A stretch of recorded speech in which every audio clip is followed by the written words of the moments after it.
மழை விழுந்து மண் கரையும் மனிதர்கள் கரைய மாட்டார்கள் என்ற தத்துவத்தை இந்த பூமி இப்பொழுது உங்களுக்கு நிலைநாட்டி இருக்கிறது. அப்படியே மழை விழுந்தால் என்ன, மனதிற்குள் ஒரு விதையை எங்கள் தலைவர் சுகிசிவம் இங்கு போடுகிறார் என்கிற பொழுது நீங்கள் நிமிர்ந்து நின்றீர்கள். தமிழ் இலக்கியம் வரலாற்றில் நிமிர்ந்து நிற்கிறது என்கின்ற நம்பிக்கை எங்களுக்கு வந்திருக்கிறது. பேராசிரியர் பர்வீன் சுல்தானா சில கூட்டங்களில் சொல்லுவார், நீங்கள் கோபக்காரன் என்று. நான் ஒரு செய்தியை சொல்லுகிறேன். மந்திரக்காரன் என்று சொன்னேன் தெரியுமா? இந்த நாற்காலி இவருக்கு உரிய நாற்காலி இல்லை. ஓரத்த நாடு தஞ்சாவூர் பகுதி மக்களுக்கு இந்த ஒலிபெருக்கி எங்கெங்கெல்லாம் அலைகளை கொண்டு போய் செல்லுகிறதோ அங்கெல்லாம் இந்த வழிபோக்கன் சொல்லுகிறேன், சுகிசிவம் என்கிற மாமனிதனுக்கு இந்த இருக்கை உரிய இருக்கை அல்ல. மாபெரும் சபையினில் நீர் நடந்தால் உமக்கு மாலைகள் விழ வேண்டும். ஒரு மாசு குறையாத மன்னன் இவரென்று போற்றி புகழ வேண்டும். அத்தகைய சக்தி படைத்த மாபெரும் வழக்கறிஞர் இவர். நான் ஏன் இவரை வழக்கறிஞர் என்று இந்த இடத்திலே பதிவு செய்கிறேன் என்றால், அக்கா நான் அவரை தொட்டு பேசக்கூடாது என்று நினைத்தேன். சட்டம் குறித்து பேசியதால் நான் என்னுடைய தலைப்பை மாற்றுகிறேன். அந்த வழக்கறிஞர் உச்ச நீதிமன்றத்தினுடைய நீதிபதியாக இருந்து ஓய்வு பெறுகிற தருணத்திலே பலவிதமான தீர்ப்புகளை தந்திருப்பார். அந்த தீர்ப்புக்கு பெயர் என்னவாக இருக்கும் தெரியுமா? ஏற்றப்பட்ட சட்டங்களின் அடிப்படையில் வழங்கப்பட்ட தீர்ப்பு. enactment law and legislation gives the pronouncement.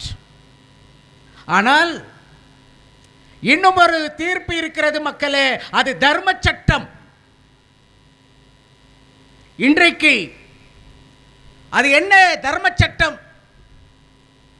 ஓரத்த நாடு பகுதியிலே வந்து ஒரு வழிபோக்கனாக நின்று கொண்டு ஐயா சுகிசிவம் அவர்களுடைய பட்டிமன்றத்தில் நகைச்சுவை மிளிரம் பேரறிவாளர் மோகனசுந்தரம் பேசுகிற மேடையிலே குறுக்கீடு செய்வதாக இவர் பேசுகிறாரே என்று நீங்கள் நினைப்பீர்களே. ஆனால் இதோ வழக்கறிஞர் ஒரு செய்தியை பதிவு செய்துவிட்டு போகிறேன்.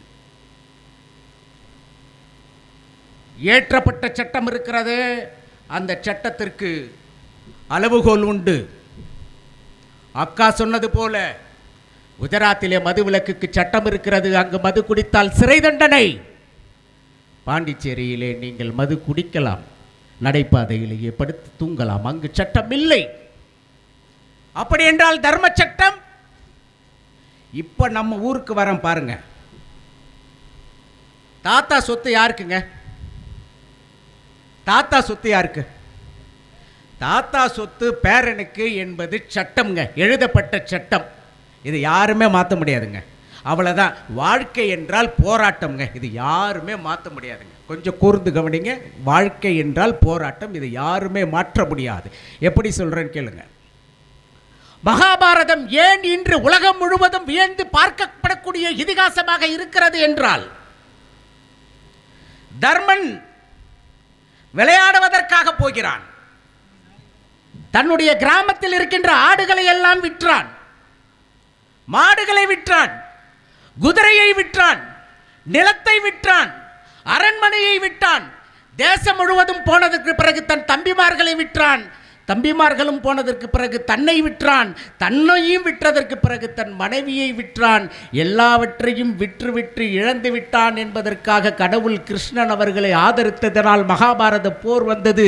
எல்லாத்தையும் இழந்துட்டான், எல்லாத்தையும் இழந்துட்டான், எல்லாத்தையும் இழந்துட்டான். அறிவு சார்ந்த சான்றோர் பெருமக்களே, நான் கேட்கிறேன், உயிரை பணயம் வைத்தானா? உயிரை இழந்தானா?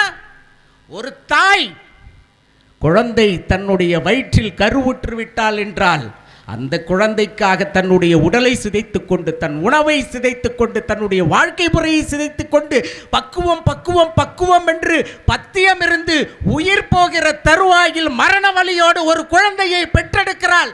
பெற்றால் இன்னொரு குழந்தை இல்லை என்றால் என் உயிர் போகட்டும் என்று தியாகம் சொல்லுகிறாளே. அப்படி என்றால் குழந்தை பிறக்கிற பொழுதே போராட்டம் தான். மரணம் அப்படி வந்து விடுகிறதா? யாராவது ஞாயிற்றுக்கிழமை 4:30 மணி to 6 ராவு காலம் அன்னைக்கு போய் நான் ஒரு கிணத்து கீழே தியானம் இருந்து செத்து போயிடுறேன்னு சொல்கிறான்னா? ஒரு துறவிக்கு, ஒரு புத்த வழித்தோன்றலுக்கு, ஒரு நோயாளிக்கு, ஒரு முதியோருக்கு, ஒரு குடும்பத்தால் உதாசீனப்படுத்தப்பட்டு ஒதுக்கப்பட்டவனுக்கு, ஒரு நடைபாதையில் நோய் பிடித்து விழுந்து கிடக்கிறவனுக்கு இன்னும் 10 நாள் நாம் உயிரோடு இருக்க வேண்டும் என்ற போராட்டம் இருக்கிறது. அப்படி என்றால் மனித வாழ்க்கை என்பது போராட்டம் தாங்க. ஆனால் my lord, where I sustain my point, நான் எந்த இடத்தில் என்னுடைய விவாதத்தை இங்கு கொண்டு வந்து நிறுத்துகிறேன் என்றால், வாழ்க்கை போர்க்களம்தான், வாழ்க்கை போராட்டம்தான். ஆனால் அந்த போராட்டத்தில் பரிதவித்து பரிதவித்து பரிதவித்து ஒரு மழலையை பெற்றவுடன் அந்த மழலையின் முகத்தை பார்த்து அந்த குழந்தையை கொஞ்சுகிற தாயின் புன்சிரிப்பு இருக்கிறதே, அந்த பூந்தோட்ட வாழ்க்கையை அனுபவிக்கிற இந்த உலகம் இருக்கிற வரை வாழ்க்கை என்பது பூந்தோட்டம்தான். நீங்கள் எதை செய்ய வேண்டும்? போராட்டமான மனித வாழ்க்கையை தந்த இறைவனுக்கு இதோ 4 தலைமுறையை தந்துவிட்டு நான் மரித்து போகிறேன் என்று சொன்னால், இறைவன் உங்களை படைத்ததற்காக இறைவன் உங்களிடத்தில் ஆசி தருவான். அதனால்தான் உங்களுடைய வாழ்க்கையை நீங்கள் பூந்தோட்டமாக வைத்துக் கொள்ள வேண்டும் என்று சொல்வதற்காக நான் வந்திருக்கின்றேன். குடும்பத்தில் சிறு சிறு குழப்பங்கள் இருக்கத்தான் செய்யும். வாழ்க்கை என்றால் 1000 இருக்கும். வருவதும் போவதும் தான் வாழ்க்கை. இன்று இருப்பவர் நாளை இருக்க மாட்டார். ஆனால் நான் ஒன்று கேட்கிறேன், பிறப்பிலே 70% இறப்பு என்ற காலத்திலே தான் இந்த உலகம் தோன்றியது. 50% பிழைப்பிலே தான் சித்த மருத்துவம் உருவானது. 40% பிழைப்பிலே தான் ஆயுர்வேதம் உருவாகியது. 75% பிழைப்புக்குத்தான் ஆங்கில மருத்துவம் வந்தது. ஒவ்வொரு காலமாக மருத்துவம் வந்து வந்து வந்து வந்து மனித உயிர் வந்த பிறகு குழந்தைக்கு போதுமான உணவு கிடைக்காமல் பசியால் 40% குழந்தைகள் உயிரிழந்தது. பசியை போக்குற பசுமை புரட்சி வந்த பிறகு படிப்பறிவற்றவர்களாக 60% குழந்தைகள் ஆடு மாடுகள் மேய்த்து கொண்டிருந்தது. கல்வி நிலையங்கள் உருவான பிறகு 80% குழந்தைகள் பள்ளிக்கூடங்களுக்கு போனது. உணவு இல்லாமல், உடை இல்லாமல் அந்த குழந்தைகளுடைய கல்வி நின்றது. நான் ஒரு கிராமத்திலிருந்து பேசுகிறேன் என்பதால், ஒரு அரசு வழக்கறிஞராக இருந்து இந்த தேசத்தின் மீது அக்கறை கொண்டவனாக இருப்பதனால் சொல்லுகிறேன்.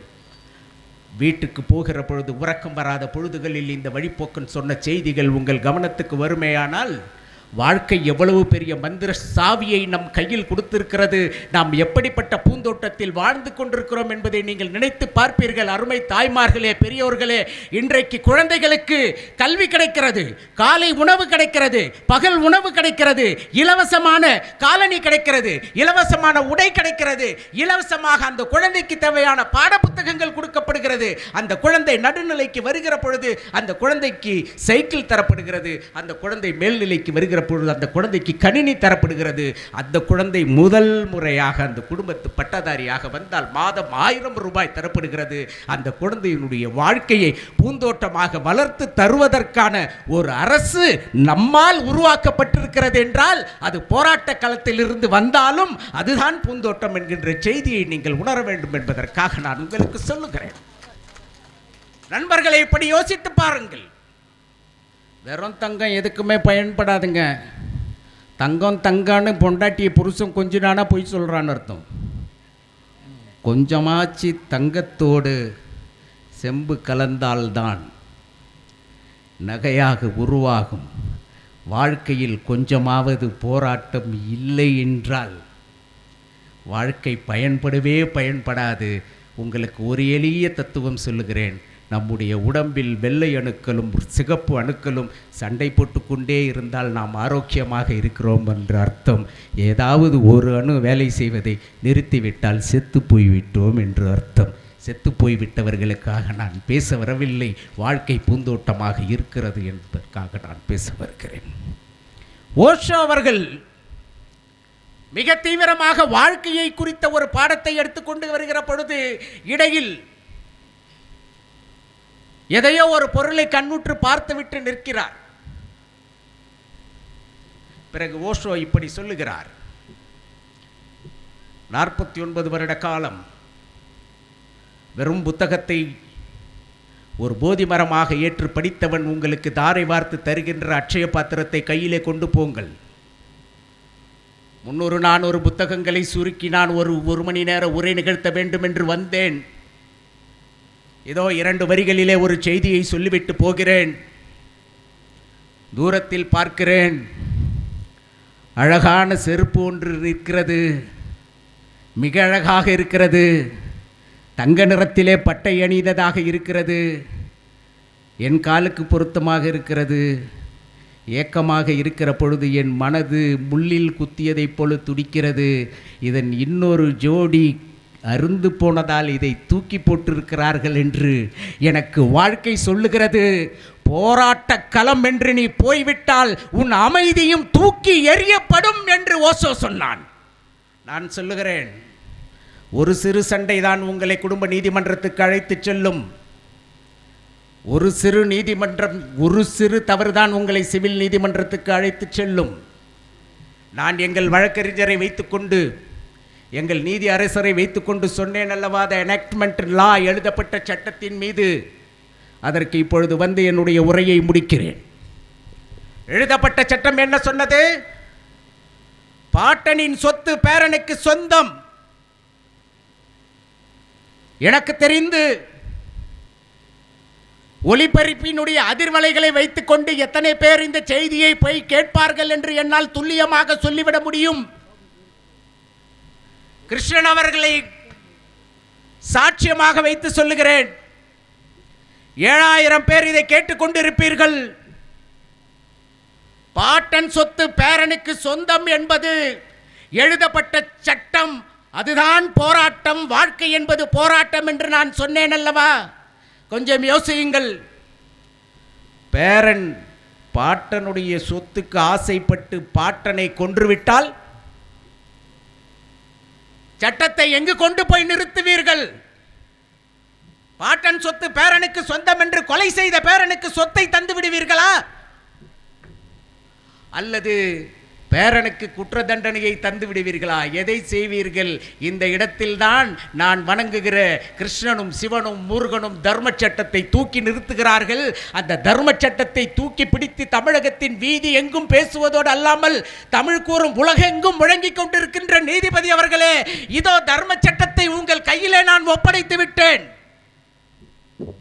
எழுதப்பட்ட சட்டம். வாழ்க்கை என்பது போராட்டம் தான். ஆனால் அந்த போராட்டத்திற்குள்ளே நீ அடர்ந்த முட்செடிகளுக்குள்ளே ஊடுருவி பார், உன் கண்களை மயக்குகிற ரோஜா பூ இருக்கிறது என்று சொல்லுகிற தர்ம சட்டம் இருக்கிறதே, அந்த தர்ம சட்டத்தின்படி உன் வாழ்க்கையை நடத்து.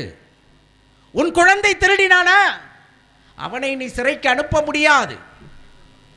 உன் குழந்தை உன் தந்தையின் காலணியிலிருந்து பணத்தை திருடினானா, அவனை நீ காவல் நிலையத்துக்கு அனுப்ப முடியாது. உன் குழந்தை சரியாக படிக்கவில்லையா, அவனை நீ மாடு மேய்க்க அனுப்ப முடியாது. தவறை திருத்துவதற்கு வாய்ப்பு கொடுப்பதும், திருத்துகிற தவறு வரை அதை எப்படி செப்பனிட வேண்டும் என்பதை யோசிப்பதும் தான் ஒரு தாயாக இருக்க வேண்டுமே தவிர அந்த தாய் உடனடியாக தண்டனையை தந்துவிட முடியாது.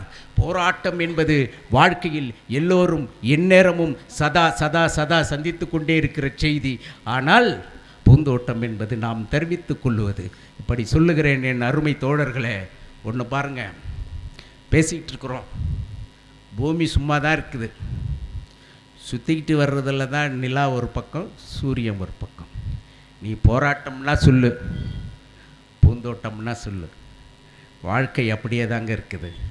நீ சூரியனாக போகிறாயா, நிலாவாக போகிறாயா, சிடு சிடு சிடுவென்று போராடி போராடி உன் வாழ்க்கையை நீ ஒழித்து கொள்ளப் போகிறாயா, அல்லது சந்தோஷமாக இருக்கப் போகிறாயா என்பது தான் நான் வைக்கின்ற கேள்வி.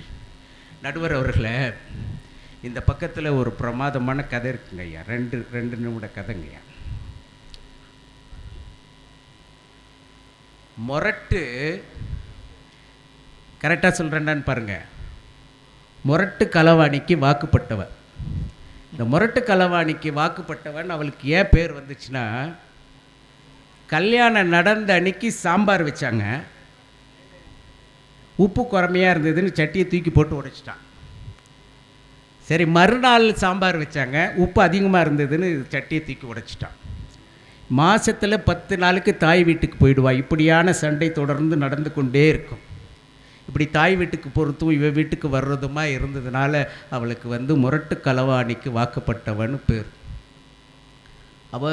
அவளுடைய பேரன்களுக்கு கதை சொல்கிறாங்க. என்ன சொன்னா தெரியுங்களா? நேரம் கருதி நான் சுருக்கமாக சொல்லுகிறேன். அவள் சொல்கிறா, அம்புட்டு என்ன நான் சொல்கிறது, அப்படி தான் இருப்பாங்க, கையை பொங்குவாங்க, எத்தி மிதிப்பாங்க, ஆனால் ஒன்றா கோச்சிக்கிட்டு போகணுன்னு சொல்லுவாங்க, வீட்டுக்கு வர மாட்டாங்க. காலம் போச்சு, 6 பிள்ளை பெற்றேன், 17 பேரம் பேத்தியாச்சு. ஒன்று சொல்லட்டுமா, உலகத்திலேயே என் மேலே அம்புட்டு உசுராக இருந்தது என் புருஷன் மட்டும்தான். ஊருக்காரங்க தான் சும்மா மேப்புக்கு சொல்கிறாளுங்க, அவர் ரொம்ப முரட்டு களவாணின்னு. தங்கம், சுத்த தங்கம். வாழ்க்கையில் தன் கணவனை கண்கண்ட தெய்வமாக எடுத்துக்கொண்டால் பூந்தோட்டம்தான் என்று சொல்லி விடைபெறுகிறேன். நன்றி, வணக்கம். பார்க்க வேண்டிய வேறு வேறு நுட்பமான கோணங்களை ஐயா அவர்கள் ரொம்ப சிந்தனை பூர்வமான ஒரு பேச்சு, கவித்துவமான ஒரு பேச்சு, அதே நேரத்தில் யதார்த்தமான உண்மைகளை அழகுபட எடுத்துரைத்தார்கள். ரொம்ப நான் அதற்குரிய விளக்கங்களை இப்போவே சொல்வது அவ்வளோ சரியாக இருக்காதுனாலும் ஒரு வார்த்தை குறிப்பிட்டாங்க. எழுதப்படாத சட்டம் அப்படின்னு ஒன்று இருந்தால் கூட அந்த சட்டம் தர்மத்துக்கு முன்னால் வருகிற போது சட்டம் வாய்மூடி நின்றுடும். தர்மம் சட்டத்தை விட வலிமையானது. அவங்க ஒரு அழகான உதாரணம் சொன்னாங்க. நான் ஒரு உதாரணம் சொல்கிறேன். அவங்க சொன்னதால் நினைவுக்கு வந்தது. சுப்ரீம் கோர்ட்டில் இது நடந்த நிகழ்ச்சி. சுப்ரீம் கோர்ட்டில் மிக உயர்ந்த பதவிக்கு வந்தவர் ஜெகநாத் மிஸ்ரா என்ற நீதிபதி. அந்த ஜெகநாத் மிஸ்ரா என்ற நீதிபதி பூரி ஜெகநாதர் கோயிலில் சாமி கும்பிட போனார். அவர் போய் பூரி ஜெகநாதர் கோயிலில் காரை நிறுத்திட்டு உள்ளே போய் சாமி கும்பிட்டுட்டு திரும்பி அவர் வெளியில் வரும்போது ஒரு சத்தம் கேட்குது. பாபு, அரே பாபு அப்படின்னு ஒரு சத்தம் கேட்டது. சரி, யாரோ பிச்சைக்காரன் காசு கேட்குறான் அப்படிங்கிற எண்ணத்தில் எதையாவது போட்டு அனுப்பலான்னு டவாலிட்ட கொடுத்து அனுப்பலாம் அப்படின்னு அவர் அப்போ நீதிபதியாக இருக்கார். அவர் அப்படி காசை கொடுத்து அனுப்பலான்னு நினச்சி எந்த பக்கத்துலேயும் சத்தம் வருதுன்னு திரும்பி பார்த்தார். அவன் சொன்னான், பாபு நான் இங்கே காத்துக்கிட்டு இருக்கிறேன் வா அப்படின்னு ஏதோ ஹிந்தியில் சொல்கிறான். அவன் என்ன தன்னை ஏதோ சொல்ல விரும்புகிறானேன்னு நடந்து கிட்டக்க போனால் அவன் சொன்னான், என்ன உனக்கு தெரியலையா அப்படின்னு கேட்டான். இது தெரியலையே அப்படின்னார். அவன் சொன்னான், நான் தான் இந்த பேட்டையிலேயே பெரிய ரவுடி, நீ தான் எனக்கு வக்கீலாக இருந்தேன்னு. யார்? சுப்ரீம் கோர்ட் ஜட்ஜாக உட்காந்துருக்கிறாரு. நான் 1000 தப்பு பண்ணிட்டு வருவேன், நீ தான் என்னை காப்பாற்றியிருக்க தெரியுமா? அப்போ அவருக்கு எப்படி இருக்கும்? சுப்ரீம் கோர்ட் ஜட்ஜாக இப்போ இருக்கிறாரு, நான் எவ்வளவோ பயங்கர தப்பு பண்ணியிருக்கேன், நீ என் வக்கீலாக இருந்து என்னை காப்பாற்றிருக்கிற. அவர் அப்படியே உத்து பார்த்துட்டு, நீயா? அடையாளமே தெரியலையேன்னா. அதான் கடவுள்னா. அடையாளமே தெரியலையே, அதான் கடவுள். அவர் என்ன சொன்னான்னு தெரியுங்களா? ஒவ்வொரு கோர்ஸ்லேருந்தும் கைதாகாதபடி தப்பிச்சு என்னை காப்பாற்றின ஆள் நீ. ஆனால் இந்த ஜெகநாதன் யார் உள்ள காமிச்சான், இந்த ஜெகநாதன் என்னை காப்பாற்றுறேன், இந்த ஜெகநாதன் எனக்கு கொடுக்க வேண்டிய தண்டனையை கொடுத்துட்டான். ஏன்? முதுமை வந்தது, நோய் வந்தது, என் சொத்தெல்லாம் என் குடும்பத்தில் இருக்கவங்க எடுத்துட்டு தெருவில் என்னை பிச்சைக்காரனாக விட்டாங்க. நான் சாப்பிட வழி இல்லாமல் நடக்கவும் முடியாது, எனக்கு வைத்தியம் பண்ணவும் வழி இல்லை. நான் இப்போ இப்படி தவழ்ந்துக்கிட்டு வர்றவங்க போகிறவங்ககிட்ட பிச்சை எடுத்துக்கிட்டு வாழ்க்கையில் உட்காந்துருக்கிறேன். இந்த ஜெகநாத் மிஸ்ரா என்ன பண்ணார்? கண்ணீரை இப்படி தொடச்சிக்கிட்டு இப்படி திரும்பிட்டு ஒரு 100 ரூபாயை எடுத்து, தப்பாக நினைக்காத, சாப்பாட்டுக்கு வச்சுக்க அப்படின்னு கொடுத்தாரு. அப்போ ஒரே ஒரு வார்த்தை சொன்னால், நீ ஒன்று தெரிஞ்சுக்கோன்னா சுப்ரீம் கோர்ட் ஜட்ஜை பார்த்து. என்ன? இந்த ஜெகநாதனை விட உள்ளே இருக்கிற ஜெகநாதன் பவர்ஃபுல்னு தெரிஞ்சுக்கணும். இந்த ஜெகநாதனை விட உள்ளே இருக்கிற ஜெகநாதன் ரொம்ப பவர்ஃபுல், தெரிஞ்சுக்க அப்படின்னு. இதை யார் சொன்னா தெரியுங்களா? ஜெகநாத் மிஸ்ரா தான் விடைபெறுகிற போது சொல்கிறார் இந்த விஷயத்தை. நான் பெரிய நீதிபதி, நான் சொன்ன அது தீர்ப்பு அப்படின்னு நான் நினச்சிக்கிட்டு இருந்தேன். எனக்கு பொறி தட்டுறதுக்கு ஒரு உண்மை இருந்தது. நான் வழக்கறிஞராக இருந்து யாரை காப்பாற்றினேனோ அவனை கடவுள் தண்டித்திருக்கிறார் என்பதை நான் புரிந்து கொண்டேன். அதன் பிறகு நீதிபதி என்ற அகங்காரமே என் மனதிலிருந்து போய்விட்டது அப்படின்னு. இது எதுக்கு சொல்கிறேன்? சட்டம் ஒரு விஷயத்தை சொன்னால் கூட சட்டத்துக்கு மேல் தர்மம் தன்னுடைய உத்தரவையும் முத்திரையையும் பதிக்கக்கூடிய வலிமையுடைய, அதை ரொம்ப அழகாக நம்முடைய நெஞ்சத்தில் வந்து தொடும்படியாக சொன்னார். இன்னொரு செய்தி சொன்னால் நான் ரொம்ப ஆச்சரியப்பட்டுப்பானேன், இந்த ஒலி அலை மூலமாக எத்தனை பேர் கேட்பீங்கன்னு என்னால் சொல்ல முடியும்னார். அது ஒரு உள்ளுணர்வு. 1000 பேர் இங்கே கேட்டுக்கிட்டு இருக்கிறீங்க, உங்கள் மனசில் இதை கொண்டு போங்க அப்படின்னு சொன்னார். நீங்கள் பொதுவாக பட்டிமண்டபம்னு சொன்னால் நகைச்சுவையாக பேசுவது வழக்கம்.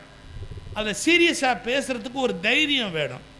ஆனால் அவர் சீரியஸாக பேசுறது மட்டுமல்ல, பேசி தன்னை நிலைநிறுத்தி கொண்டது உண்மையிலேயே ஒரு வாழ்த்துக்குரிய பாராட்டுக்குரிய செய்தி. ரொம்ப அருமையான அந்த அந்த அந்த அந்த அழகாக அதை கொண்டு போய் அப்படி முத்தாய்ப்பாக வைத்தார்கள். அவர்களுக்கு என்னுடைய வாழ்த்துக்களை மனப்பூர்வமாக தெரிவித்துக் கொள்கிறேன்.